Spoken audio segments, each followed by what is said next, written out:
சிவாய நம. திருச்சிற்றம்பலம். இதுவரை நாம் நாராயண முனிவர் புருசுண்டி முனிவரின் சாபத்தால் நாரையாக பிறந்தார். பின்பு அந்த நாரை பகமுனிவரையும் மார்க்கண்டேய முனிவரையும் சந்தித்து பேசிக்கொண்டிருந்தார்கள். இப்பொழுது நாரையானது பகமுனிவரின் தோற்றத்தையும் அவரது வரலாற்றையும் வினவியது. அதற்கப்புறம் பகமுனிவர் எப்படி பொல்லா பிள்ளையார் சுயம்புவாக தோன்றினார், எப்படி அங்கிருக்கிற சௌந்தரேஸ்வரர் சிவபெருமான் சுயம்புவாக தோன்றினார் என்ற கதையை இப்போது விரிவாக காண்போம். பகமுனிவர் தோற்றம் உரைத்தது. நாராயண முனிவனது அவதாரமாகிய நாரையானது பகமுனிவரை நோக்கி வணங்கி, முனிவர் பெருமானே, எனது சாப நீக்கத்தின் பொருட்டு விநாயகப் பெருமானையும் சிவபெருமானையும் எந்த தலத்தில் எவ்வாறு பூஜிக்க வேண்டும் என்று வினவியது. அதனை கேட்ட பகமுனிவர், எம்மாலும் என் நண்பர் மார்க்கண்டேயராலும் நன்றாக வழிபட பெற்ற எம் ஆசிரமத்தின் அருகேயுள்ள இந்த திருநாரையூர் விநாயகப் பெருமானையும் இந்த சிவலிங்கப் பெருமானையும் முறைப்படி அர்ச்சிப்பாயாக. விரைவில் உமக்கு சாப நீக்கமும் நீ விரும்பிய பேறுகளும் உண்டாகும் என்று உபதேசித்தார். பின்பு நாரையானது முனிவரை நோக்கி, உம்முடைய வரலாறு யாது? உம்மால் இவ்விநாயகரும் இந்த சிவபெருமானும் எவ்வாறு அர்ச்சிக்க பெற்றார்கள் என கேட்டது.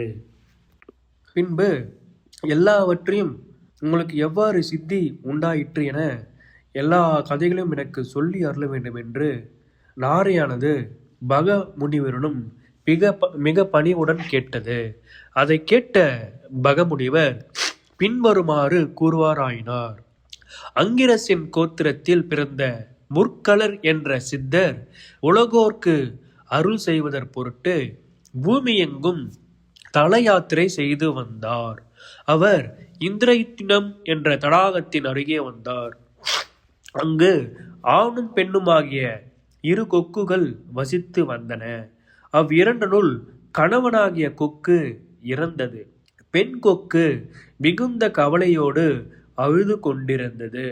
அந்த பெண் கொக்கினது வருத்தத்தை நீக்க எண்ணிய முற்கள முனிவர் என்ற அந்த சித்தர் சிறந்த ஆண் கொக்கின் உடம்பினுள்ளே புகுந்து உயிர்த்தெழுந்து அப்பேடையோடு கூடி ஓராண்டு காலம் வாழ்ந்து வந்தார்.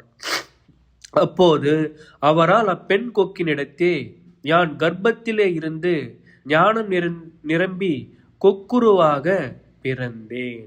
பிறந்ததும் என் தந்தையாகிய அம்முனிவரை பணிந்து வீடு பெற்றுக்குரிய உபாயத்தை அருளி செய்யும்படி வேண்டினேன். அவர் தம் பெயரால் ஆகிய புராணத்தை எனக்கு எடுத்துரைத்தார். முற்களருடைய சேர்க்கையாலும் மோட்கல்யம் என்னும் ஞான நூற்கேள்வியாலும் என் தாய் உலகப்பற்றை நீத்து முற்களருடைய ஆணைப்படி ஆன்மயோகத்தினை மேற்கொண்டாள். யான் என் தந்தை முற்களருடைய அருளால் யோகத்திலும் ஞானத்திலும் சிறந்து சிவயோகத்தில் விருப்புற்றவன் ஆயினேன். முற்களர் தம் இருப்பிடத்தை அடைந்தார். என்னுடைய தாய் பூத உடலை நீத்து பிரம்மலோகத்தை அடைந்தார். நான் தியான சமாதியில் விருப்பு உடையவனாய் மகிழ்ச்சியோடு அங்கேயே வாழ்ந்திருந்தேன். அப்போது வேணன் என்னும் அரசனது கொடுமையாலும் இரணியனது கொடுமையாலும் பூமியானது தன் வளப்பத்தை இழந்து வறண்டது. நீர்நிலைகள் எங்கும் தண்ணீர் இல்லாமையால் பசு பறவைகள் யாவும் யான் இருந்த இந்திரயுத்தியம் என்னும் தடாகத்தை அடைந்தன. தனிமையை விரும்பிய யான் அந்த தடாகத்தை விட்டு இந்த திருநாரையூர் தலத்தை அடைந்து தவம் செய்ய விரும்பினேன். மூலாதாரத்தில் கணபதியையும், சுவாதிட்டானத்திலே நான்முகனையும், மணிப்பூரகத்திலே திருமாலையும், அநாகதமாகிய இருதயத்திலே உருத்திரனையும், விசுத்தியில் அம்மையப்பராகிய மகேஸ்வரனையும், ஆக்னையில் சதாசிவனையும் தியானித்து 1000 ஆண்டுகள் தாரக மந்திரத்தை இடைவிடாமல் ஜெபித்து வந்தேன்.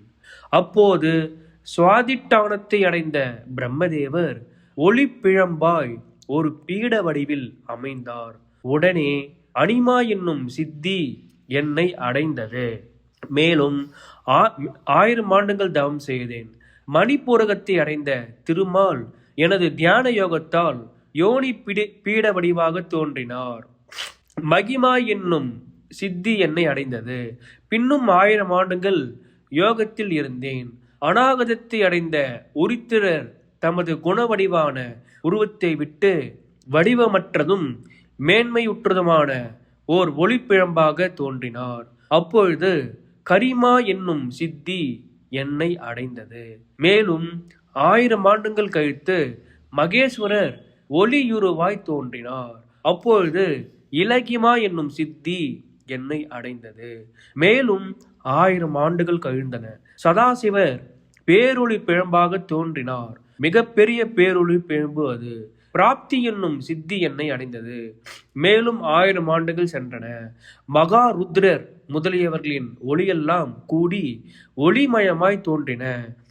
பிரகாமியம் என்னும் சித்தியும் என்னை அடைந்தது. மேலும் 1000 ஆண்டுகள் சென்ற பின் அவ்வொளியானது பிரம்ம வைணவ பீடங்களோடு கூடிய லிங்க வடிவாக தோன்றியது. அப்போது ஈஸ்வரத்தன்மை அளிக்க வல்ல ஈசத்துவம் என்னும் சித்தி என்னை அடைந்தது. மேலும் 1000 ஆண்டுகள் சென்ற பின்னர் மிக பெரியதும் பரஞ்சோதி சொரூபம் உடையதும் உலகத்திற்கு மேலான காரணமானதும் ஆகிய மகாலிங்கம் எனக்கு முன்னே வெளிப்பட்டு தோன்றியது. சிவசிவா. என் இருதயத்தில் தோன்றிய லிங்கம் உடனே மறைந்தமையால் கண்ணை வீழ்த்த போது எனக்கு எதிரே லிங்கம் இருப்பதை பார்த்தேன். இப்படிதான் சுவாமி திருநாரியூரில் சுழம்புவாக தோன்றினார். அந்த லிங்கத்தின் மத்தியில் பராசக்தி ஒரு பாதியில் பொருந்திய திருவுரு உடையவரும் மாயையை உடையவருமாகிய பரமேஸ்வரரை புறக்கண்ணால் தரிசித்து நமக மந்திரங்களால் வணங்கி பின்வருமாறு தோத்திரம் செய்தேன். சுவாமி பகமுனிவர் தோத்திரம் செய்கிறாரு. எல்லா உயிர்களுக்கும் உணவை அளிப்பதும் வினைகளுக்கு ஏதுவானதும் சித்தர், தேவர், முனிவர் முதலியோர்க்கு ஆதாரமானதும் எவ்வுயிர்க்கும் இம்மை மறுமை இன்பங்களையும் வீடு பேற்றையும் அளிப்பதுமாகிய பூமி வடிவானவரே போற்றி. ஆறு, கிணறு, தடாகம் இவற்றால் உயிர் வாழ்வை உண்டு பண்ணுவதும் உலக படைப்புக்கு முதலாவதும் தாகத்தை தணிப்பதுமாகிய நீர் வடிவானவரே போற்றி. சிறந்த மந்திரங்களாலே தன்னிடத்தே ஓமம் செய்யப்பட்ட அவி உணவினை தேவர்கள் பால் செலுத்துவதும் உயிர் வாழ்வுக்கு மருந்தாவதும் பூமியை தூய்மை செய்வதுமாயுள்ள தீ உருவானவரே போற்றி. உயிர்களின் உயிர் வழியாக திகழ்வதும் கண்ணுக்கு தெரியாததும் தூய்மை உடையதும் ஊற்றுணர்வால் அறியப்படுவதும் அண்டங்கள் பலவற்றையும் நிலை நிறுத்துவதுமான காற்று உருவானவரே போற்றி. எங்கும் பரவி எவற்றையும் தன்னுள் அடக்கி நிற்பதும் செவிக்கு புலனாகும் ஒளி பண்பை உடையதும் அருவமானதும் உடலில் மகேசனுக்கு உரையுலாவதும் தடை செய்யப்படாததும் ஆகிய ஆகாய உருவினரே போற்றி. இருட்படலங்களை அழிப்பதும் மக்களின் அறியாமையை போக்குவதும் மறைமுடிவின் சாரமானதும் உலகத்தின் கண்ணாக திகழ்வதுமாகிய ஞாயிற்று வடிவினரே போற்றி. வெப்பத்தை போக்குவதும் அமுதத்தை பெருக்குகின்ற தன் கதிர்களால் தேவர்களை மகிழ்விப்பதும் ஆகிய திங்கள் வடிவினரே போற்றி. மகா மந்திர தொகுதிகளோடு கூடிய எண்ணற்ற வேள்விகளால் தேவர்களை மகிழ்விக்கின்ற இயமானன் என்னும் உயிர் வடிவானவரே போற்றி. நிலம், நீர், நெருப்பு, காற்று, வான், ஞாயிறு, திங்கள், உயிர் தொகுதி என்னும் 8 மூர்த்தங்களை உடைய மகாலிங்கத்தின் தோத்திரமாகிய இந்த 8 பணுவல்களையும் அன்புடன் பாராயணம் செய்வோர் இம்மை மறுமை வீடு பேறு ஆகிய மும்மை நலங்களையும் உறுதியாக பெறுவர். இவ்வாறு என்னால் துதிக்கப்பெற்ற மகாதேவர் கருணையோடு என்னை பார்த்து, நீண்ட கால்களையுடைய கொக்கே, எம்மிடமிருந்து வேண்டிய வரங்களை கேட்பாயாக என அருள் செய்தார். அது கேட்ட யான், மகாதேவரே, தேவாதி தேவா, பரமேஸ்வரா, தேவரீருடைய திருவருளால் சிவமாம் தன்மை பெருவாழ்வை அடைய விரும்புகின்றேன். வேறொன்றையும் நான் விரும்பவில்லை. உலக உயிர்கள் நின் திருவருளை பெற்று உய்யும் வண்ணம் தேவரீர் இந்த மகாலிங்கத்தில் எப்பொழுதும் எழுந்தருளி இருத்தல் வேண்டும்.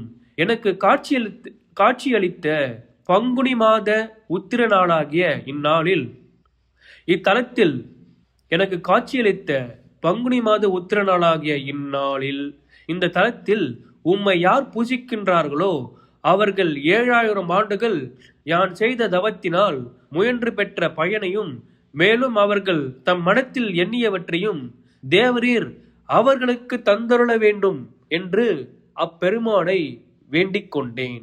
அப்பொழுது இறைவர், நீ உன்னுடைய சிரசில் ஆக்ஞா மத்தியில் இவ்லிங்க சொரூபமாக நம்மை தியானிப்பாயாக.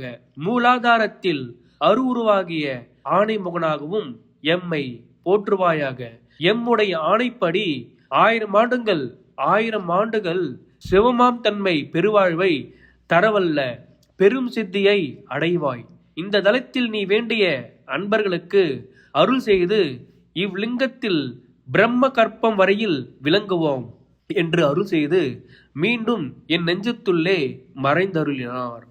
பகனாகிய எனது வேண்டுகோளின்படி அன்பர்களுக்கு அருள வேண்டி பகேஸ்வரர் என்னும் பெயரோடு சிவபெருமான் லிங்க வடிவாக உள்ளார்.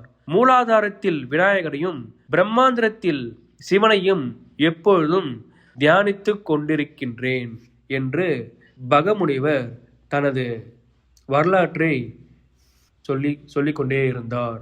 அடுத்த பகுதி பார்க்கலாம். சிவாய நம திருச்சிற்றம்பலம். சிவாய நம திருச்சிற்றம்பலம். அடுத்ததாக நாம் பார்க்க இருப்பது பொல்லா பிள்ளையார் வரலாறு.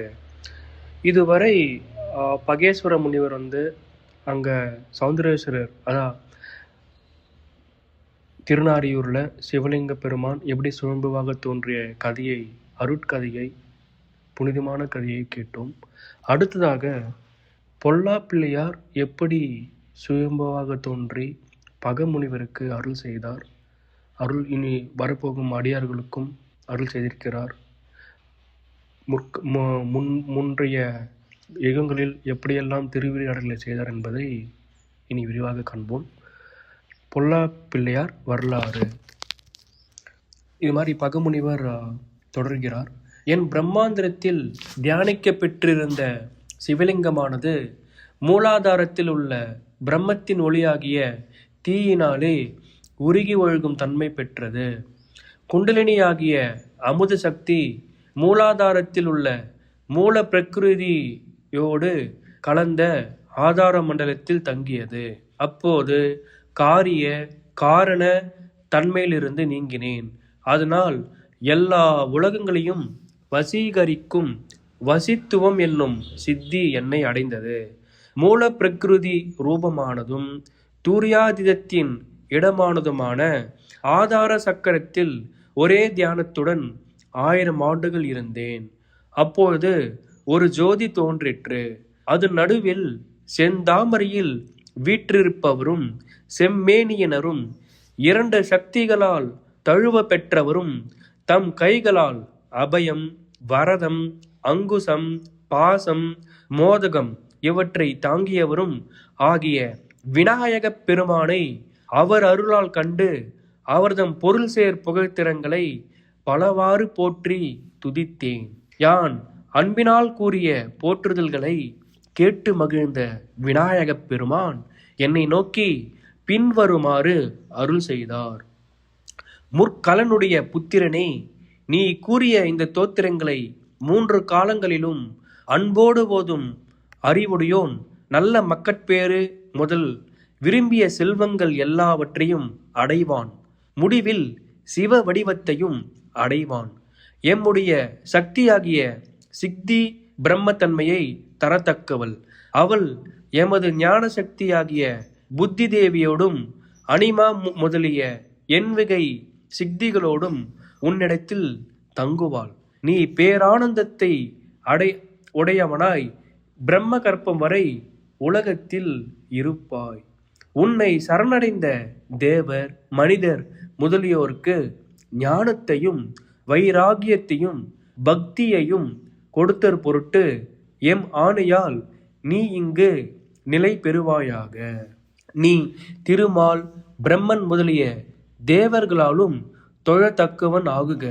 உனக்கு அருள் புரிந்த ஆவணி மாதத்து அமாவாசை நாளாகிய இன்று இந்த தலத்தில் யார் எம்மை அன்போடு வழிபடுகிறார்களோ அவர்கள் வேண்டிய வரங்களை எல்லாம் தந்தருள்வோம். அன்புடைய பகனாகிய உன்னால் வழிபட பெற்ற காரணத்தால் பகசித்தி விநாயகர் என்னும்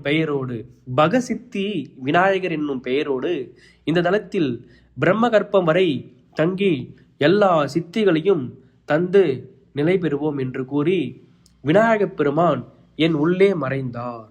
பின்னர் விநாயகப் பெருமான் பகேசலிங்கத்தின் வலது பாகத்தில் தோன்றி நின்றார். உடனே யான் அவ்விநாயகப் பெருமானையும் சிவலிங்க பெருமானையும் புறத்தே பூசித்து முற்கூறிய இந்திரேத்யும்னம் என்னும் தடாக கரையில் போயிருந்து நிட்டை கூடினேன். எனக்கு சித்தி கிடைத்த நாளில் ஆண்டுக்கு ஒரு முறை இந்த திருநாரையூர் தலத்தை அடைந்து விநாயகப் பெருமானை பூசிப்பேன். இன்றைக்கும் அந்த நாள் விநாயக பூஜை என்னால் செய்யப்பட்டது. நான் செல்லும் போது மார்க்கண்டேயரும் இங்கு வந்து சேர்ந்தார். அவருடன் பேசிக் கொண்டிருக்கும் போது உன்னை கண்டு உன் வரலாறு அறிந்து கொண்டேன். இனி இங்கே இந்த சிவலிங்க பெருமானையும் நீ வழிபட்டு உனது சாபம் நீங்கி உனது ஆசிரமத்துக்கு போவாயாக என பகமுனிவர் நாரைக்கு அருள் செய்தார்.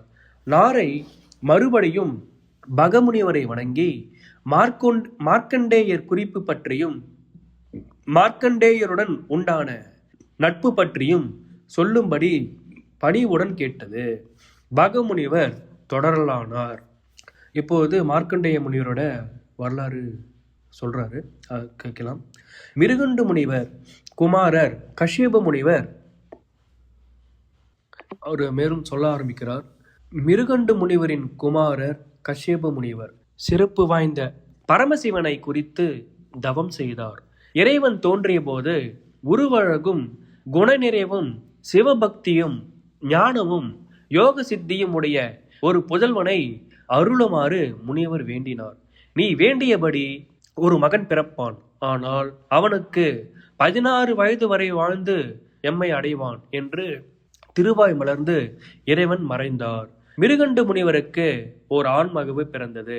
அந்த பிள்ளை தன் தந்தையின் மூலம் வரத்தின் தன்மையை அறிந்தான். பின் நாரத மகரிஷியை அணுகி தான் நெடுங்காலம் வாழ்வதற்குரிய வழியை சொல்லுமாறு வேண்டினான். மிருகண்டுவின் மகனே, உயிரானது சுவாச பிரமாணம் உடையது, ஆண்டு அளவை உடையது இல்லை. மனிதர்களால் 16 ஆண்டுகளில் 10 கோடி மூச்சு விடப்படும். நீ சுவாசத்தை இயற்கையாக இயங்க விடாது யோக மார்க்கத்தால் தடுத்து குறைவாக விட்டு உன் வாழ்நாளை பெருக்கிக் கொள்வாய். முற்கள முனிவரின் குமாரர் கோட்டான் முனிவர், அகூபாரார் என்பது அவர் பெயர். அவர் இமயமலையில் தவம் செய்து கொண்டிருக்கின்றார். அவரை அடைந்து யோக மார்க்கத்தை அறிந்து கொள் என்று நாரத மகரிஷி கூற 5 வயதான மார்க்கண்டேயர் அவ்வாறே சென்று ஓராண்டுக்குள் நுட்பமாக யோக மார்க்கத்தை அறிந்து கொண்டார். அங்கிருந்து புறப்பட்ட மார்க்கண்டேயர் பல தலங்களில் தங்கினார். யோக நெறியில் மூச்சுகளை குறைத்துவிட்டு கொண்டே வந்து திருக்கடவூரில் ஓராண்டு காலம் யோகத்தில் அமர்ந்தார். இம்முறையால் 11 ஆண்டுகளில் ஓராண்டுக்குரிய மூச்சுகள் தான் யோக நெறியில் விடப்பட்டன.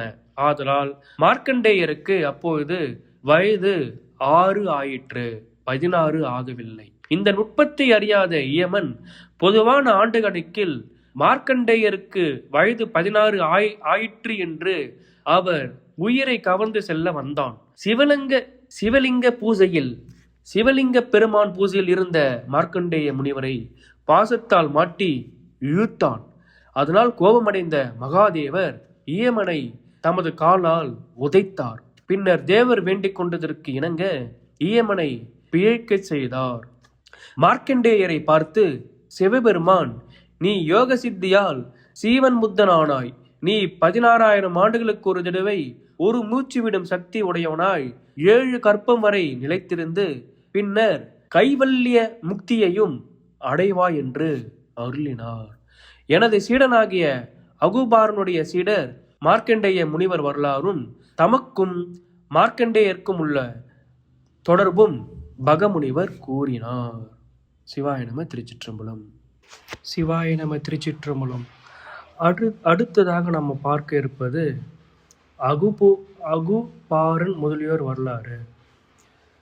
பகமுனிவர் அகுபாரனுடைய சீடர் மார்க்கண்டேய முனிவர் வரலாறும் தமக்கும் மார்க்கண்டேயருக்கும் உள்ள தொடர்பு பற்றி கூறலானார். பகமுனிவர் கூறியதாவது: கனகர் என்னும் முனிவர் சிறந்த துறவியும் உலக குருவுமாவார். அவர் பிராணிகளில் பக்குவமுடைய உயிர்களுக்கு ஞான சித்தியை அளிக்கும் பொருட்டு முற்கள முனிவரை ஞான குருவாக நியமித்தார். முற்களர் ஆங்கிரச முனிவரின் குமாரர். மனிதர் தேவர்களுக்கு குருவாக புருசுண்டி என்னும் சித்தரையும், விலங்குகளுக்கு குருவாக பூஷாமிருகம் என்னும் சித்தரையும், பறவைகளுக்கு குருவாக பகமுனிவரையும், பாம்பும் முதலியவற்றிற்கு குருவாக கிரகஸ்லாச முனிவரையும், நீர்வாழ்வனவற்றிற்கு பாபகர்ணன் என்னும் ஆமையும் நியமனம் செய்தார். இவர்கள் ஆங்கிரச முனிவரால் அவ்வஜாதியில் பிறந்த பிள்ளைகள் ஆவார்கள். அகுபாரன் என்னும் கோட்டான் எனது சீடனும் தம்பியுமாகும். அது முற்களர் ஆணைப்படி என்னிடம் பிரம்ம தத்துவத்தை அறிந்தது. அதனிடம் மார்க்கண்டேயர் பிரம்ம தத்துவத்தை அறிந்து 7 கற்ப காலம் வாழ்ந்தார். இந்திரன் சபையில் அவனோடு சம ஆசனத்தில் இருந்து இந்திரத்தியும் நன் என்னும் அரசன் அட்டதிக்கு பாலகர்களால் பூமிக்கு தள்ளப்பட்டான். புண்ணிய வசத்தால் அவன் இமயமலையில் உள்ள மார்க்கண்டேயர் ஆசிரமத்தில் விழுந்து அவரிடம் தன் வரலாறு கூறினார். மார்க்கண்டேயரும் அவர் குருவாகிய அகுபாரரும் இந்திரத்தியும் நனை பற்றி ஒன்றும் தெரியாது என்று சொன்னார்கள். பிறகு மார்க்கண்டேயரும் இந்திரத்தியும் நனும் இந்திரத்தியு ந சரசு என்னும் தடாக கரையில் இருந்து என்னை கண்டனர். அப்பொழுது பிரம்மத்தை அறிந்த உம்மால் இந்திரத்தியும் நன் என்னும் அரசன் அறியப்பட்டவனா என இந்திரத்தியும் நன் கேட்டான். நானும் தெரியாது என்று கூற, வயதால் மூத்த என் தமையன் பாபாரகர்ணன் என்னும் ஓர் ஆமை இத்தடாகத்தில் இருக்கிறது, அதை கேட்போம் என்று கூறினேன். பிறகு இவருடன் தடாகத்தை அடைந்து பிரம்மத்தை அறிந்த உம்மால் இவ்வரசனை அறியக்கூடுமோ என்று கேட்டேன். இந்திரத்தியும் நன் என்னாலும் இங்குள்ள என் போன்றவர்களாலும் நன்கு அறியப்பட்டவன். அவன் அந்த அந்தணர்களுக்கு அளவற்ற தானங்கள் செய்தவன். அந்த தான நீரால் உண்டானதே இங்குள்ள தீர்த்தம் இந்திரத்தியும் நரசு என்று கூறி அவனை தழுவிக்கொண்டு பிரம்ம தத்துவத்தை உபதேசித்தார். அவ்வளவில் அவன் வைகுண்டம் சார்ந்தான். மயூரேசம் பகாசிரமம் என்னும் 2 தலங்களும் எனக்கு சிறந்தவை. இந்திரத்தியும் ந சரசு தடாகமே எனது வாழ்விடம்.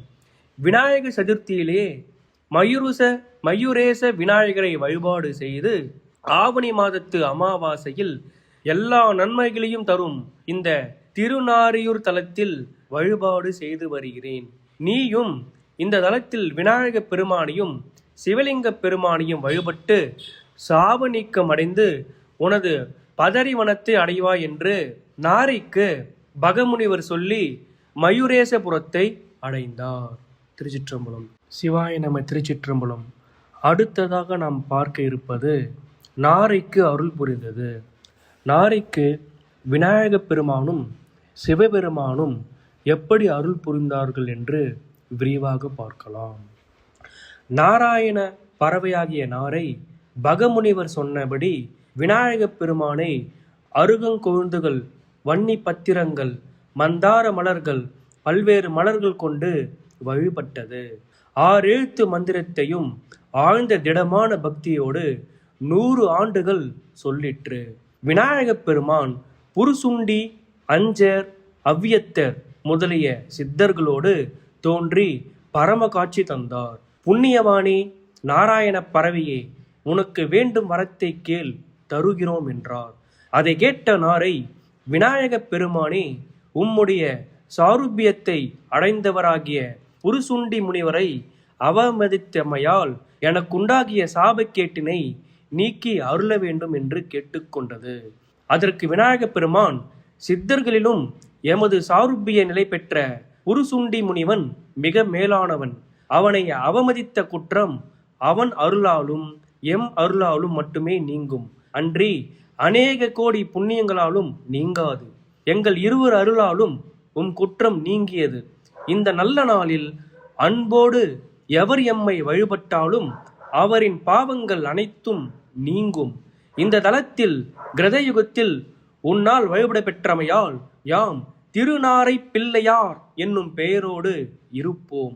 நீ புருசுண்டி முனிவர் அருளியபடி இங்குள்ள பரமசிவனையும் வழிபட்டு நாரை பிறப்பினின்று நீங்கி உனது ஆசிரமத்தை அடைவாயாக என்று திருவாய் மலர்ந்து மறைந்தருளினார். நாரை மறுபடியும் சிவலிங்க பெருமானை நன்றாக வழிபாடு செய்து உமையொரு பாகனான இறைவனை நினைத்து தவம் புரிந்தது. 100 ஆண்டுகளுக்கு பின்னர் அந்த லிங்கத்தின் மதி நின்று உமையோடும் நந்தி முதலிய கணங்களோடும் சதாசிவ பெருமான் தோன்றினார், பரமகாட்சி கொடுத்தார். நாரையானது பரமசிவனை கண்டதும் பக்தி பரவசத்தால் நவக மந்திரங்களால் துதித்து வணங்கியது. நாரையின் வழிபாட்டிற்கும் வேண்டுதலுக்கும் மகிழ்ந்த சிவபெருமான் நாராயண முனிவனின் நாரை வடிவத்தை நீக்கினார். நாரை வடிவம் நீங்கிய நாராயண முனிவர் சிவபெருமானை நோக்கி, ஐயனே, உம்மிடத்து நிலையான அன்பு வேண்டும். என் பெயரோடு உம்முடைய திருப்பெயரும் சேர்த்து பலாகேஸ்வரர் பலாகேஸ்வரர் பலாகேஸ்வரர் என்னும் தேவரீர் திருநாமம் வழங்க பெற வேண்டும். எனக்கும் உம் அருள் கிடைத்த நன்னாளில் பக்தியுடன் வந்து எவர் வழிபாடு செய்யினும் அவருடைய பாவங்கள் அனைத்தும் நீங்க வேண்டும் என வேண்டினார். இறைவன் அவ்வாறே அருள நாரை வடிவம் நீங்கி தர்ம பிரசாபதியின் குமாரராகிய நாராயண முனிவர் பதரிகா வனம் சேர்ந்தார். திருச்சிற்றம்பலம். சிவாய நம. திருச்சிற்றம்பலம். அடுத்ததாக நாம் பார்க்க இருப்பது புருசுண்டி முனிவர் வரலாறு. சாரசுவத கற்பகத்தில் கோதாவரி கரையில் விப்ரபப்பிரியன் என்னும் அந்தணன் ஒருவன் இருந்தான். அவன் கௌதம முனிவனை அடைந்து சிவமாம் தன்மையை பெறும் பேற்றை விரைவில் அடைதற்குரிய வழியை சொல்லுமாறு வேண்டினான். பரமேஸ்வரனுக்கு லட்சாபிஷேகம் விதியினால் நீராட்டினால் அட்டமா சித்திகளோடு சிவமாம் தன்மையையும் பெறலாம் என்று முனிவர் சொன்னார். அதனை கேட்டு மகிழ்ந்த விப்ரபப்பிரியன் லட்சாபிஷேகம் செய்யும் முறையை சொல்லுமாறு வேண்டினான். திருமஞ்சன காலத்திலே சமகானுவாக முன்னாக 11 முறை உருத்திரத்தை ஜபம் செய்து மஞ்சனமாட்டுதல் ஓர் அபிஷேகம் என்று சொல்லப்படும்.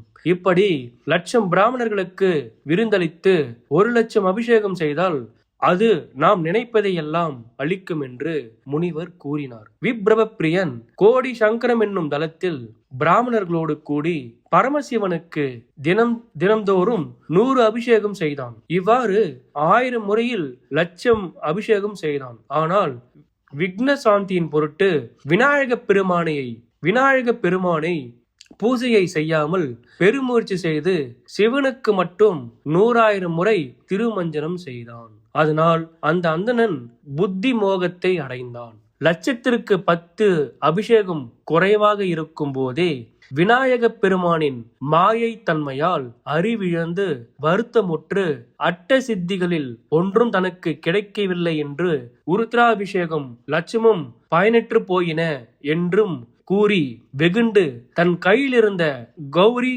சிறுங்கும் என்னும் பாத்திரத்தை சிவலிங்கத்தின் உச்சியில் எறிந்தான்.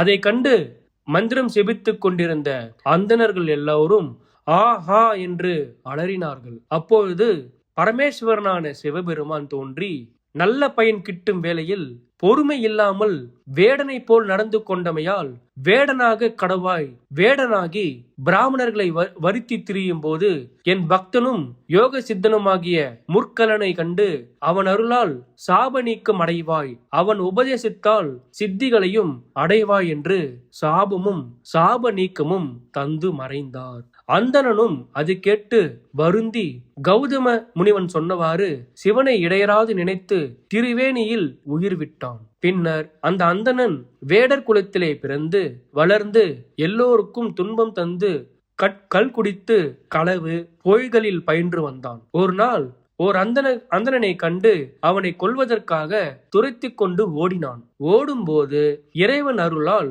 அங்கே யோகத்தில் சிறந்து பிரம்மத்தை அறிந்து வானத்தில் செல்பவனாகிய முற்கல முனிவரை கண்டார். அவ்வளவில் தன் கையில் இருந்த ஆயுதங்களை விட்டெறிந்தான். முனிவன் திருவடிகளில் விழுந்து பிறவியிலிருந்து தன்னை காப்பாற்றுமாறு வேண்டினான். முற்கல முனிவன் அவ்வேடனுக்கு கணேச பெருமானது திருநாம மந்திரத்தை உபதேசித்தார். முனிவன் கட்டளைப்படியே வேடன் ஓர் மரத்தடியில் தங்கினான். கணபதி நாம மந்திரத்தை இடைவிடாது சொன்னான். உணவும் கொள்ளாமல் கல்லு போல அசையாதிருந்து யோகத்தை பெற்று அதுவே குறியாக நிலைத்து விட்டான். அவன் மீது புற்று வளர்ந்து மூடி செடிகளும் சுற்றி மறைத்தன. இப்படி 1000 ஆண்டுகள் சென்றன. அந்த வழியே வந்த முற்கலன் முனிவர் புற்றினால் மூடப்பட்டிருக்கும் தன் மாணாக்கனை பார்த்தார். கண் மாத்திரம் தோன்ற உடலெல்லாம் புற்றால் மூடப்பட்ட நிலையில் இருந்த வேடனின் மேலிருந்த புற்று மண்ணை நீக்கி அபிமந்திரித்த நீராலே அவ்வேட முனிவனது உடல் முழுவதையும் நனைத்தார். உடனே அந்த வேட முனிவன் துதிக்கையுடன் விநாயக மந்திரத்தை செபிப்பதுமாகிய சிறந்த உடலை அடைந்தான். முற்கல முனிவனால் உணர்த்தப்பட்ட வேட முனிவன் தன் 2 கண்களையும் திறந்தான். அப்பொழுது வேட முனிவன் கண்களில் தோன்றிய தீ மின்னல் போல் விண்ணில் சென்று உலகையும் சுடத் தொடங்கியது. இங்கே புருசுண்டி முனிவருக்கு 2 புருவ மத்தியில் தந்தி மாதிரி விநாயக பெருமான் இருக்கும் தந்தி மாதிரி தோன்றியது. அதனால அவர் பேர் புருசுண்டி என்று பெயராயிற்று. பிறகு வேடனாகிய அந்தன முனிவன் விநாயக நாமத்தை தனக்கு உபதேசித்த அருளாளனாகிய தனது குருவை கண்டு மகிழ்ச்சியோடு தனையன் தந்தையை தழுவது போல தழுவிக் கொண்டான். புற்றிலிருந்து மீள பிறந்த புதல்வனாகிய அவனை முற்கல முனிவன் கொண்டாடினான். புருவ மத்தியிலிருந்து துதிக்கை முளைத்திருப்பதால் அவனுக்கு புருசுண்டி என பெயரிட்டு மகா மந்திரத்தை உபதேசித்தார். விநாயகப் பெருமான் எல்லாராலும் பூசிக்க பெறுதல் போல் நீயும் பூசிக்கப்படுவாய். உன்னை வழிபடுபவர்கள் பாவ நீக்கம் பெறுவார்கள், பிறவி பயனும் பெறுவார்கள். உனக்கு என் வாக்குப்படி வயது 1 லட்ச கற்ப காலமாகும் என மேலும் பல அற்புத வரங்களை முற்கல முனிவர் தந்தார். பிரம்மா முதலிய தேவர்களும் நாரதர் முதலிய முனிவர்களும் வந்து புருசுண்டியை வணங்கி வாழ்த்தினர். புருசுண்டி ஏகாட்சர மந்திரமாகிய மகா மந்திரத்தை ஜெபம் செய்ய தொடங்கினார். 100 ஆண்டுகள் சென்ற பிறகு விநாயகப் பெருமான் புருசுண்டி முனிவருக்கு காட்சி தந்து பிரம்மத்தன்மை முதலாகிய 10 சித்திகளும் அளித்தார். இங்ஙனம் விநாயகப் பெருமானது திருவருளால் முற்கல முனிவரின் புத்திரனாகிய புருசுண்டி முனிவன் வரங்களை அடைந்து பிரம்ம வித்துக்களில் உயர்ந்தவனாயும் ஞானியாயும் நாமலம் என்னும் சிறந்த தலத்தில் வசித்து வந்தார். சிவாய நம திருச்சிற்றம்பலம்.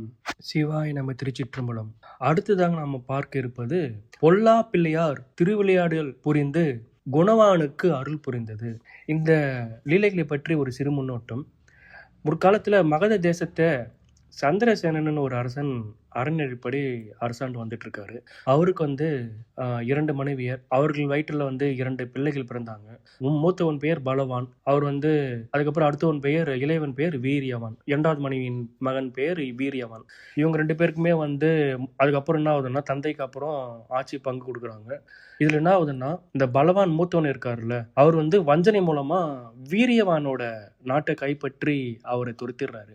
வீரியவான் காட்டுக்கு அதுக்கப்புறம் கௌதம முனிவர் ஆசீர்வாதத்தால திருநாரியர் அவர் வாழ்ந்துட்டு வர்றாரு. விநாயக பெருமானை வேண்டிட்டு வந்துட்டு இருக்கும்போது அவருக்கு குழந்தைகள் எல்லாம் பிறக்குது. அவருக்கு மிகச்சிறந்த ஒரு குழந்தை பிறகுது. அவர் பேர் தான் குணவான். அந்த குணவான் எப்பொழுதுமே விநாயக பெருமானை அர்ச்சித்து அருள் பெறாரு. அதுக்கப்புறம் குணவான் எப்படி தன் தந்தைக்கு உதவி புரிந்து மீண்டும் இழந்த நாட்டை பெறப்போகிறார் என்றதுதான் அடுத்த வர லீலைகள். அவர் வெற்றியடைந்து தன் தந்தை அந்த நாட்டை மறுபடியும் பிடிச்சிடுறாரு. அதற்கப்புறம் மாமனோட போர் புரிஞ்சு அவங்களோட மகன்களோட போர் புரிந்து பிடிச்சிடுறாங்க. அதுக்கப்புறம் திரும்பியும் அவங்க என்ன பண்றாங்கன்னா, குணவான் விநாயக பெருமான் அருளால் தான் வரம் வாங்கிட்டாங்கன்னு சொல்லி திரும்பியும் அந்த பசங்க, அந்த பலவானோட பசங்க சிவபெருமானை நோக்கி வரத்தை வாங்குறாங்க. வரத்தை வாங்கி திரும்பியும் குணவான் கிட்ட போருக்கு போய் என்ன ஆனதுதான் அடுத்த வர நாலஞ்சு லீலைகள். அப்படியே கவனமாக கேளுங்க. பொல்லா பிள்ளையார் திருவிளையாடல் குணவானுக்கு அருள் புரிந்தது. முனிவர்கள் வேண்டுகோளின்படி ஆறுமுக பெருமான் அருளியது. மகத தேசத்தை சந்திரசேனன் என்னும் அரசன் அறநெறிப்படி அரசாண்டு வந்தான். அவனுக்கு 2 மனைவியர் இருந்தனர். அவர்கள் வயிற்றில் 2 பிள்ளைகள் பிறந்தனர். மூத்தவன் பெயர் பலவான். அவன் தந்தை சொற்படி கிரிவிரச நகரத்தில் இருந்து பூமியை ஆண்டான். 2ஆம் மனைவியின் மகனான வீரியவான் பாடலிபுரத்திலிருந்து அரசு செலுத்தினான். சந்திரசேனன் வனத்திற்கு சென்று யோகம் செய்து விண்ணுலகை அடைந்தான். பலவான் பிராமண குலத்திலும் சத்திரிய குலத்திலும் வைசிய குலத்திலும் சூத்திர குலத்திலும் சூத குலத்திலும் ஆக 5 பெண்களை மணந்து கொண்டான். 5 மனைவியருக்கும் 16 குழந்தைகள் பிறந்தனர். சத்திரிய குலத்து பெண்ணாகிய பட்டத்து அரசிக்கு மட்டும் 10 பிள்ளைகள் பிறந்தனர். பிள்ளைகள் 16 பேரும் பிருசாசுவனிடத்தில் வில்வித்தை கற்றனர். 16 குமாரர்களும் அழகுடன் வில்வித்தை, மற்போர், கதாயுத போர், வாட்போர் முதலியவற்றில் சிறந்த பயிற்சி பெற்றிருந்தனர். வேதம் தர்ம சாஸ்திரங்களிலும் வல்லவராய் விளங்கினர். அது கண்டு மன்னன் மகிழ்ந்து பட்டத்தரசியின் மைந்தனும் அறிவில் சிறந்தவனுமாகிய துர்முகனுக்கு முறைப்படி இளவரசு பட்டம் சூட்டினார். மற்ற குமாரர்களையும் துர்முகனுக்கு அமைச்சர்களாகவும் படைத்தலைவர்களாகவும் நியமித்தான். வீரியவான் கர்க்க முனிவரின் மகள் சுகந்தி குந்தலையையும் விதர்ப்ப மன்னன் மங்கையரசியாகிய சுந்தரி மங்களாம்பிகை என்னும் இருவரையும் மணந்து கொண்டான்.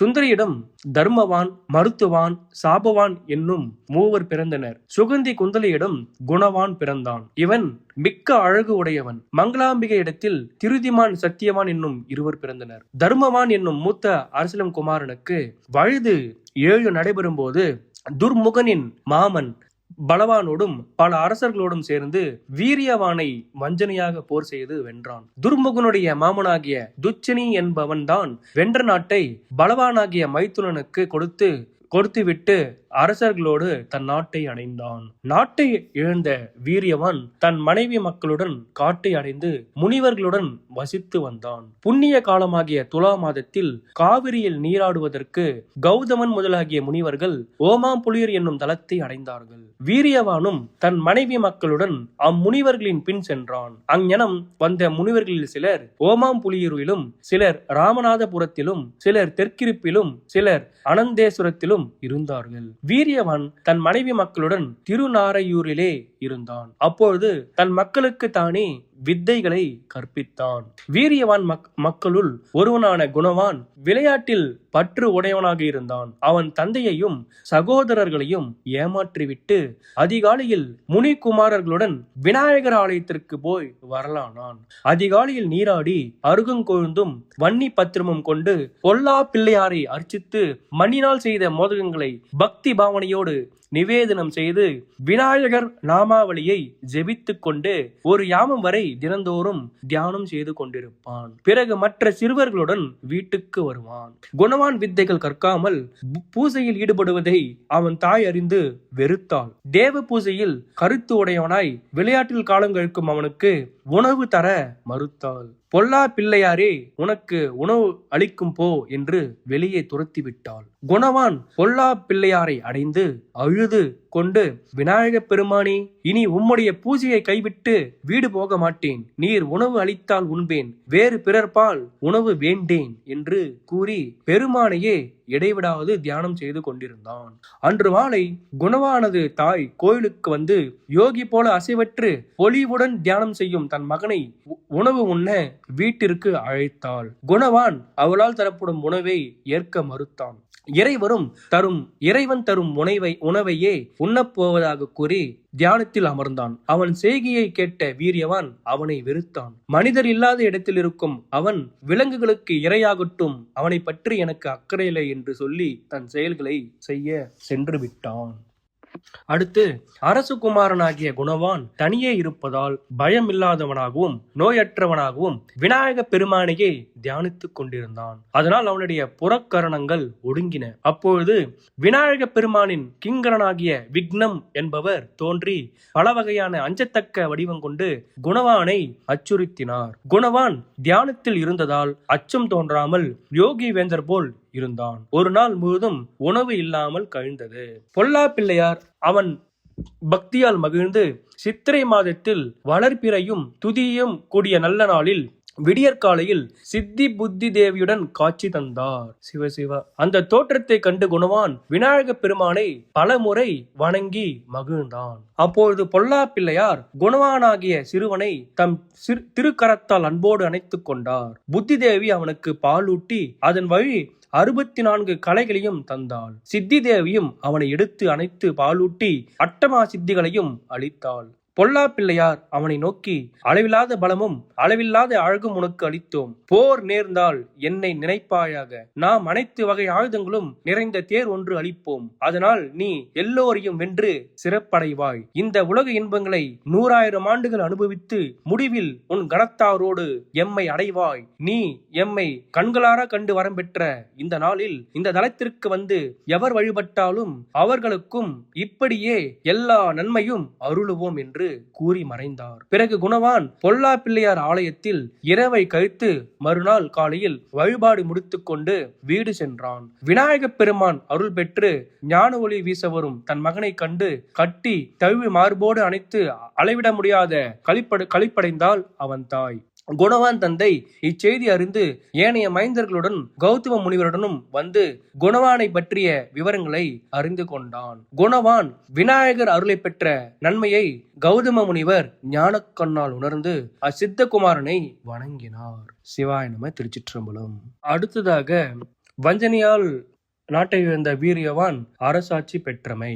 தேவிகி மைந்தனாகிய கண்ணன் பிள்ளை பருவத்திலேயே பல சித்துகள் செய்தமை போல குணவானும் பிள்ளை பருவத்திலேயே பல சித்து விளையாட்டுகளை நிகழ்த்தினான். இவ்வாறு இருக்கும்போது மாசி மாதத்தில் கௌதமர் முதலிய முனிவர்கள் தம் மனைவிமார்களுடன் கோதாவரிக்கு நீராட சென்றனர். குணவானும் அவர்களுடன் சென்று அங்கும் பல சித்துகள் செய்தான். தன் சித்து வன்மையால் சித்தபுரம் என்னும் பெயரால் ஒரு நகரை நிறுவினான். மக்கள் இன்பமாக வாழ்வதற்கு வேண்டிய எல்லா நன்மைகளையும் வளங்களையும் உண்டாக்கினான். அந்நகரத்தின் நடுவில் சங்கநிதி பதுமநிதிகளோடு விளங்கும் ஒப்பு உயர்வற்ற அரண்மனையில் வீரியவான் தங்கினான். பல நாடுகளிலிருந்தும் 4 வகை வர்ணத்தினர் சித்தபுரத்தில் குடியேறினர். எல்லா வளங்கள் நிறைந்ததும் இன்பம் தருவதும் தூய்மை உடையதுமான அந்நகரம் குபேரபுரியை ஒத்திருந்தது.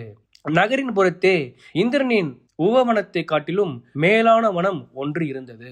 அந்த வனத்தில் 88,000 முனிவர்கள் மகிழ்ச்சியோடு வாழ்ந்தனர். வீரியவான் மனுமுறையாக அரசு செலுத்தினான். வீரியவான் மைந்தர்கள் அனைவரும் 10 ஆண்டு காலம் கௌதம முனிவரிடம் எல்லா கலைகளையும் கற்று மிகவும் சிறந்த முறையில் தேர்ச்சி பெற்றிருந்தனர். சதக்கினி என்னும் படைகளத்தின் ரகசிய உண்மையறிந்த சித்தனாகிய குணவான் அளவற்ற பலமும் கோடி மன்மதர் அழகும் பூமி போன்ற பொறுமையும் உடையவனாகவும் குணநலன்களால் எல்லோருடைய உள்ளங்களையும் கவரக்கூடியவனாகவும் தாய் தந்தையர் உடன் பிறந்தோர் சான்றோர்களின் கருத்தறிந்து நடப்பவனாகவும் சிறந்து விளங்கினான். வீரியவான் தன் மூத்த மகன் தர்மவானுக்கு 22 வயது நடக்கும் போது தன் மக்கள் அனைவரையும் அழைத்தான். எனக்கு என் தந்தை அளித்த பாகம் பாடலிபுரம் ஆகும். எனது மாற்றாந்தாயின் மகன் பலவான் வஞ்சனையால் என் ராஜ்யத்தை கவர்ந்து கொண்டான். அவன் இன்னும் பல நாடுகளை கைப்பற்றி சக்கரவர்த்தியாக விளங்குகின்றான். நான் உங்களை காப்பாற்றி வளர்ப்பதற்காக காட்டில் வாழ்ந்து வந்தேன். இந்த சித்தபுரம் குபேரனது நகரம் போன்று இருப்பினும் முன்னோர் வழி வந்த நாட்டை இழந்த நாம் அரசராக மாட்டோம். இப்பொழுது நீங்கள் எல்லோரும் சிறந்த வீரர்களாகிவிட்டீர்கள். ஆதலால் படையெடுத்து சென்று அவர்களை நீதியோடு வென்று பலவானை அவன் புத்திரர்களோடும் மைத்திரனோடும் கட்டி விரைவில் கொண்டு வாருங்கள் என்று அறிவித்தார். குணவான் சகோதரர்கள் சூழ ஒரு அக்ரோனி சேனையுடன் பாடலிபுரத்தை அடைந்தான். குணவான் அந்நகரை அடைந்ததும் பலவானாகிய தன் பெரிய தந்தைக்கு தூதன் ஒருவனை அனுப்பினான். அவன் பலவானிடம் சென்று, மாமன்னனே, நான் தர்மவான் தூதன். நீ உன் தம்பியை பாடலிபுரத்தில் நின்று ஓட்டிவிட்டு நீதி இல்லாமல் அவன் நாட்டை ஆண்டு வருகின்றாய். வீரியவான் மக்கள் இப்போது சித்தபுரத்தை ஆண்டு வருகிறார்கள். எனினும் முன்னோர் வழிவந்த நாட்டை திரும்ப பெற விரும்பிய வீரியவான் உலகத்தாரால் புகழப்பெறும் சிறந்த வீரர்களாகிய தன் குமாரர்கள் 6 பேரை பெரும் படையுடன் அனுப்பியுள்ளான். சமாதான முறையில் பிராச்சித்தமான நாட்டை தருகின்றாயா அல்லது போர் முகத்தில் தருகின்றாயா என்பதை தெரிந்து வரவே என்னை தூது அனுப்பியுள்ளார்கள் என்று கூறினார். பலவான் தன் மக்களை அழைத்து அத்தூதன் கூறியவை உண்மை என்றும் குணவான் விநாயக பெருமான் அருள் பெற்றவன் ஆதலால் அவனோடு போர் செய்து வீணை அழியாமல் வீரியவானுக்குரிய பாகத்தை தந்துவிடுதல் முறை என்று கூறினான். துர்முகன் என்னும் இளவரசன் அரசன் கூறியதை கேட்டு, தந்தையே, வீரர் பெருமகனே, நம்மிடம் 16 அக்ரோனி சேனைகள் இருக்கின்றன. என் உடன் பிறந்தவர்களும் மிகச்சிறந்த போர் வீரர்கள் ஆதலால் வனவாசிகளாகிய அவர்களுக்கு நாட்டை திருப்பி தர முடியாது. போர் செய்து பெற்றுக் கொள்ளலாம் என்று கூறினார். அது கேட்ட துர்முகன் சொல்லி அனுப்பியதை கேட்ட குணவான் தனது சேனையை சக்கர வியூகமாக அணிவகுத்து போருக்கு புறப்பட்டான். துர்முகனின் சகோதரனான விரதவான் பதும வியூகமாக படைகளை அணிவகுத்து வியூக முனையில் நின்று போர் பறையை கொட்டினார். அம்முழக்கம் கேட்ட குணவான் பொல்லா பிள்ளையாரை தியானித்தான். அவர் வரமளித்தபடி தேர் வந்தது. அதில் பல வகையான போர்க்கருவிகள் இருந்தன. கணேச பெருமான் அளித்த வில்லை எடுத்து வளைத்து நானொலி எழுப்பினான். அவ்வொலி கேட்டு பகைவர்கள் மயக்கமுற்று பூமியில் வீழ்ந்தனர். குணவான் விரதவானை நெருங்கி வணங்கி, என் மூத்த தமையனே, உன்னால் ஓர் அடி கொடுக்கப்பட்டால் அதன் பிறகுதான் உன் ஆணைப்படி நான் உன்னோடு போர் செய்வேன் என்று கூறினான். குணவானின் தேரை கண்டு வியந்து நானொலியை கெட்டு பயந்து நீதியோடு கூடிய அவன் குணத்தை கண்டு மகிழ்ந்து நின்ற விரதவான் பல அம்புகளை அவன் மீது ஏவினான். குணவான் விளையாட்டாக அவன் விட்ட அம்புகளை வீழ்த்தினான். அவன் தேரை அழித்து அவனோடு போர் செய்தான். விரதவான் பயந்து ஓடினான். குணவான் 3 அக்ரோனி சேனைகளையும் கொன்று குவித்தான். அதை கண்ட துர்முகன் முதலாகிய 16 சகோதரர்களும் 16 தேசத்தாரர்களோடும் சேர்ந்து கொடிய படைக்கருவிகளால் தாக்கிய குணவானோடு போர் செய்தனர். குணவான் எல்லா சேனைகளையும் அழித்தான். 16 தேசத்தார அரசர்களையும் மூர்ச்சை அடைய செய்தான்.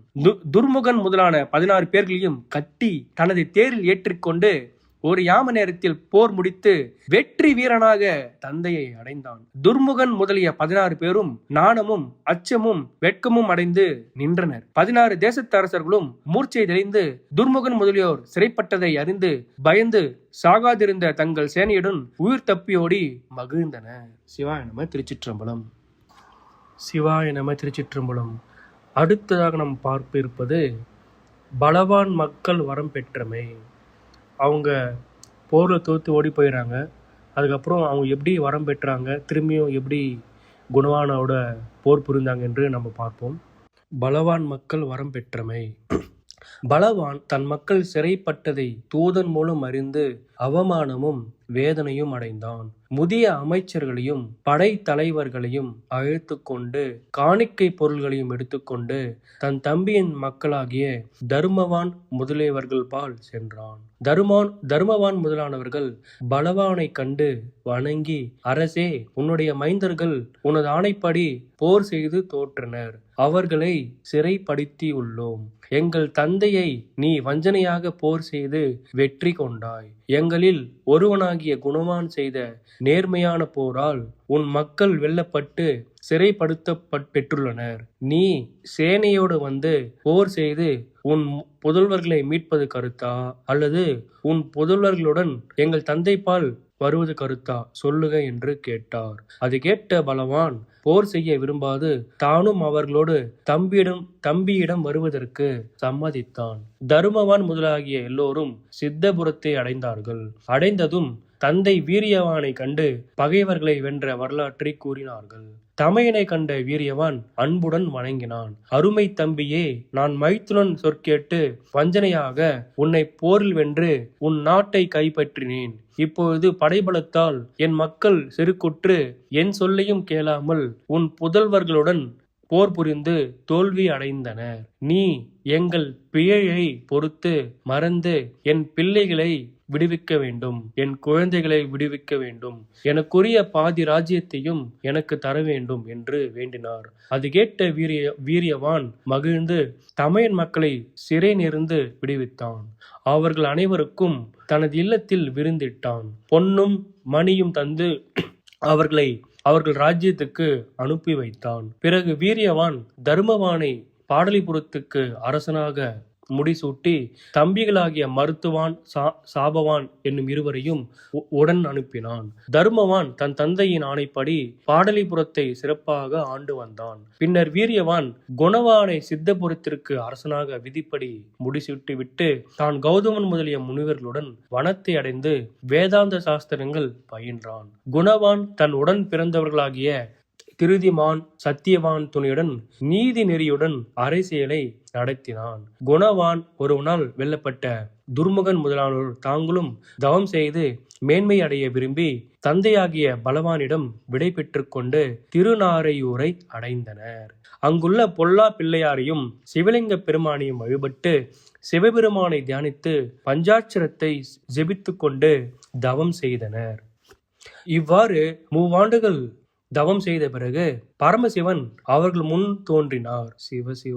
அவரை பன்முறை வணங்கி குணவானையும் அவன் சகோதரர்களையும் வெல்லும் ஆற்றலும் படைக்கலங்களும் தருமாறு வேண்டினர். சிவபெருமானும் அவ்வாறே அருளினார். விரதவான் என்னும் வீரனுக்கு மற்றவர்களுக்கு அளித்த 7 வித்தைகளையும் அளித்து மகா பாசுபத வித்தையையும் அருளினார். பின்னர் பரமசிவன் விரதவானை பார்த்து அவனுக்கு மகா பாசுபத கவசத்தையும் அளித்து, வீரனே, சித்த புருஷனாகிய குணவான் கணபதி வடிவமாகிய எம்மை தியானித்து என்னுடைய வலிமையை பெற்றுள்ளான்.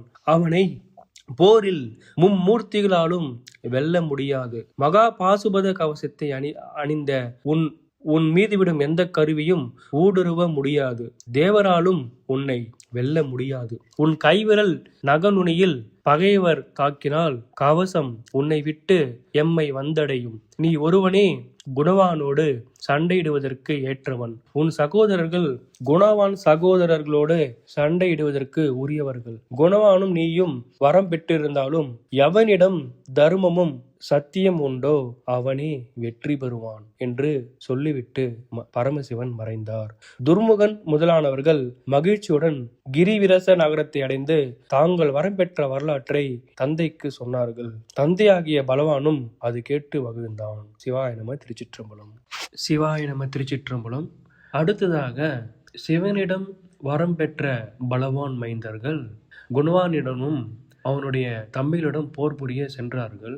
அதன் பிறகு என்ன ஆனது, போர் முடிவு என்ன, குணவான் என்ன ஆனார் என்றுதான் அடுத்த 2 லீலைகளில் பார்க்க இருக்கிறோம்.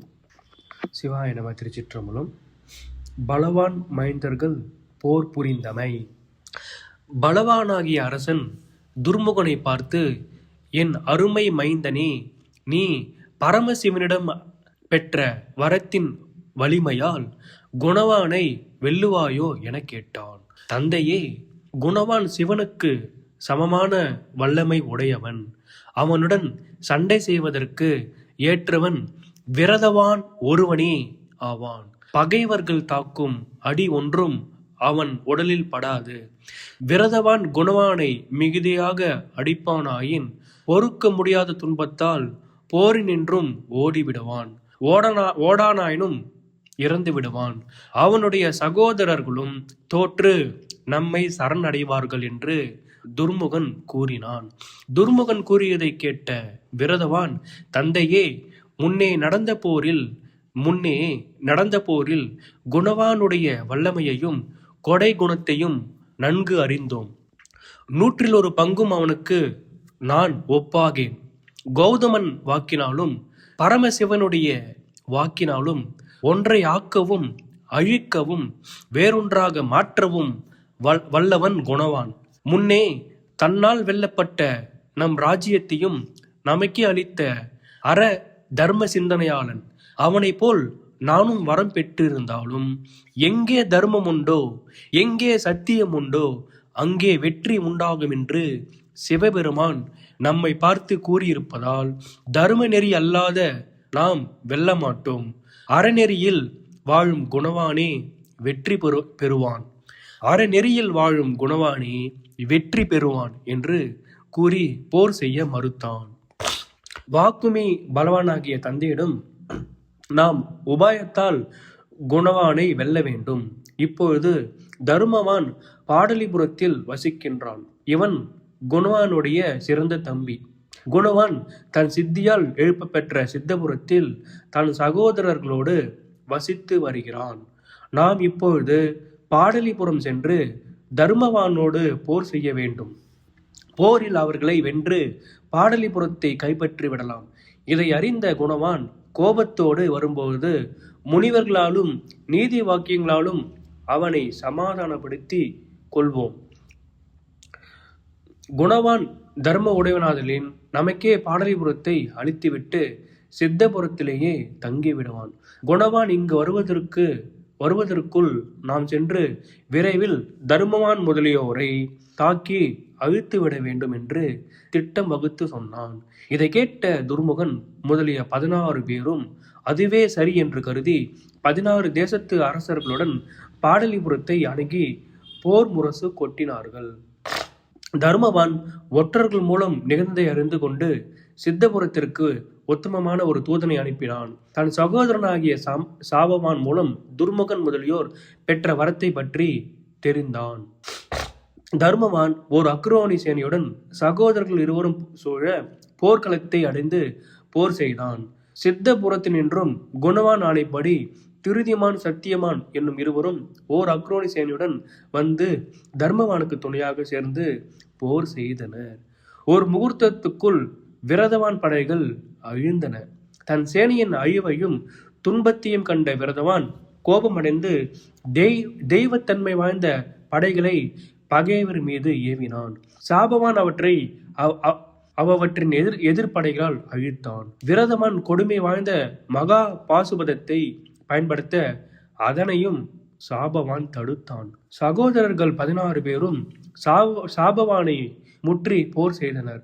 சாபவானது சகோதரர்களும் துர்முகன் முதலியவர்களை சூழ்ந்து போர் செய்தனர். திட வீரமுள்ள சாபவான் விரதவானுடைய கைவிரல் நுனிகளில் அடித்து கவசத்தை பயன்படாமல் வகை செய்தான். விரதவான் பயந்து போர்க்களத்தை விட்டு ஓடலானான்.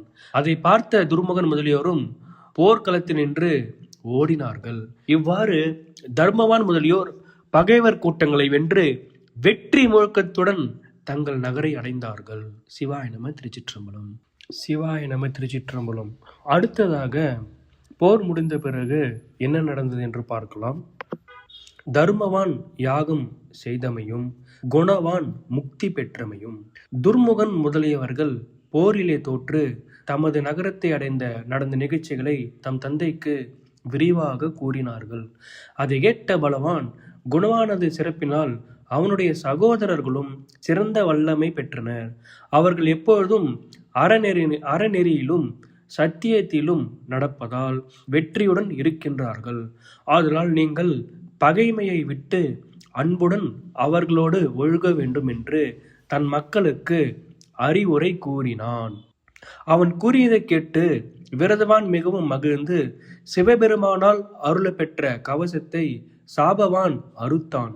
அவனை வெல்பவன் உலகிலும் இல்லை. ஆதலால் அவர்களோடு நட்பாக இருப்பதே சிறப்பு என்று சொன்னான். அதன் பின்னர் பிதாவின் ஆணைப்படியே துர்முகன் முதலிய மைந்தர்கள் அனைவரும் பகைமையை விட்டு தர்மவான் முதலியவர்களுடன் அன்பாயிருந்து தமக்குரிய கிரிவிரச நகரத்தை ஆண்டு வந்தனர். ஒரு சமயம் சித்தனாகிய குணவான் பாடலிபுரத்தை அடைந்தான். தர்மவான் அவனை வரவேற்று அன்பு செய்தான். பொல்லா பிள்ளையார் அருள் பெற்ற குணவானே, உன்னால் நாங்கள் பெரும் பேரெல்லாம் பெற்றோம். பெரும் புகழ் அடைவதன் பொருட்டு 1000 அஸ்வமேத யாகமும் 100 ராசசூய யாகமும் செய்ய விரும்புகின்றோம். கணபதி அருள் பெற்ற நீயே நடத்தி தர வேண்டும் என தர்மவான் குணவானிடம் கேட்டுக்கொண்டான். சகோதரன் மொழி கேட்ட குணவான், நீ மன்னர்களுக்கெல்லாம் விரைவில் செய்தியை அனுப்பி அவர்களை அழைத்து கொண்டு வா. செல்வத்தின் பொருட்டு அவர்களை வருத்துதல் வேண்டா. அறநெறியில் வாராத பொருளால் யாகம் செய்தால் உயர்ந்த பலன் கிட்டாது. யாகத்திற்கும் வேண்டும் பொருளெல்லாம் நானே தருவேன் என்று அன்போடு சொன்னான். அது கேட்டு தர்மவான் மகிழ்ச்சி கொண்டான். குணவான் மறுநாட்காலையில் விநாயக பெருமானையும் தன் தாயார்களாகிய சித்தி புத்தி என்னும் இருவரையும் தியானத்தாலும் திட பக்தியாலும் மகிழ்வுற செய்தான். மூவரும் நேரில் பரமகாட்சி தந்தனர். அவர்களை வணங்கி 1000 அஸ்வமேத யாகங்களும் 100 ராசசூய யாகங்களும் நடத்திற்குரிய பொருள் அருள வேண்டும் என குணவான் வேண்டினான். சித்தி தேவியார் கருணையால் கிரிவிரச வனப்பக்கத்தில் தர்மவான் ராஜ்யத்தின் எல்லையில் எல்லா பொருள்களுடன் கூடிய ஒரு நகரம் உண்டாயிற்று. அங்கு யாகத்திற்கு வேண்டிய குதிரைகள், நவமணிகள், கற்பக சோலைகள், காமதேனுக்கள் எல்லாம் நிறைந்தன. தாசர்களும் தாசிகளும் இருந்தனர். இவ்வகையான சிறந்த நகரத்தை அளித்து யாகம் சிறப்பாக முடிய வரமும் அளித்து தேவியருடன் விநாயகப் பெருமான் மறைந்து அருளினார். குணவான் தன் தமையன்மார்களோடு சென்று புதிய நகரத்தை கண்டான். அந்நகரம் பகைவர்களுக்கு ஆசை விளைவிப்பதும் நண்பர்களுக்கு வியப்பை தருவதுமாக விளங்கியது. நவநிதிகளும் நிறைந்த மூல பண்டாரங்கள் பல அங்கு இருந்தன. தர்மவான் முதலியவர்கள் குணவான் புண்ணியத்தால் கிடைத்த அந்த நகரை கண்டு வியப்பும் அளவில்லா மகிழ்ச்சியும் அடைந்தனர். தர்மவான் அழைப்பை பெற்ற அரசர்கள் அனைவரும் புதிய நகருக்கு வந்து அதை கண்டு வியந்தனர், மகிழ்வுற்றனர். திருதிமான் அவர்களுக்கெல்லாம் இடவசதி அளித்தான். யாகம் காணும் விருப்பத்தால் கௌதம முனிவன் முதலிய அனைத்து முனிவர்களும் எல்லோரும் வந்தனர். பலவானும் தன் புத்திரர்களுடன் வந்து சேர்ந்தான். வீரியவானாகிய தந்தையும் 3 மனைவருடன் வந்து அங்கே தங்கினான். தர்மவான் முதலியோர் முதல் வீதியிலேயே இருந்து அனைவரையும் வரவேற்றனர். தர்மவான் கௌதமன் கூறிய விதிப்படியே 1000 அஸ்வமேத யாகங்களையும் 100 ராசசூய யாகங்களையும் செய்து முடித்தான். யாகங்காண வந்தவர்களை எல்லாம் இந்திரன் போல் தோன்றும்படி சிறப்புற செய்து அனுப்பினான். வந்தவர் அனைவரும் குணவானை வாழ்த்தி சென்றனர். தர்மவானும் யாகத்தை முடித்து தனது பாடலிபுரத்தை அடைந்தான். சித்தி தேவியார் அளித்த புது நகரமும் மாயமாக மறைந்தது. தர்மவான் பூவுலகில் தேவேந்திரனை போல் இருந்து மகிழ்ச்சியோடு எல்லா ராஜ்யத்தையும் ஆண்டு வந்தான். குணவானும் தமையன்மாரிடம் விடை பெற்று சித்தபுரத்திற்கு சென்றான். துர்முகன் முதலியவர்களும் குணவானுடைய சிறப்பையும் ஆற்றலையும் அறிந்து சிறிது பகைமையே இல்லாமல் இன்பமாக வாழ்ந்தனர். குணவான் ஒரு 100,000 ஆண்டுகள் தாய் தந்தையை உடன் பிறந்தாருடனும் உலகில் இன்பமாக வாழ்ந்து மீண்டும் பிறவாத இன்ப உலகு அடைந்தான். விநாயகப் பெருமான் அருள் பெற்ற பெரியோர்கள் குணவானுக்கு பரமப்பிரியன் என்று பெயர் சூட்டினார்கள். பரமப்பிரியன் திருவடிகள் போற்றி போற்றி. குணவான் கணேச பெருமானுக்கு சமீபத்திலே வாழ்ந்திருந்தான். சிவசிவா. இந்த அத்தியாயத்தை படிப்பவர்கள் கேட்பவர்கள் இஷ்ட சித்திகள் எய்தி மீண்டும் பிறவா நிலை அடைவார்கள். சிவாய நம. திருச்சிற்றம்பலம்.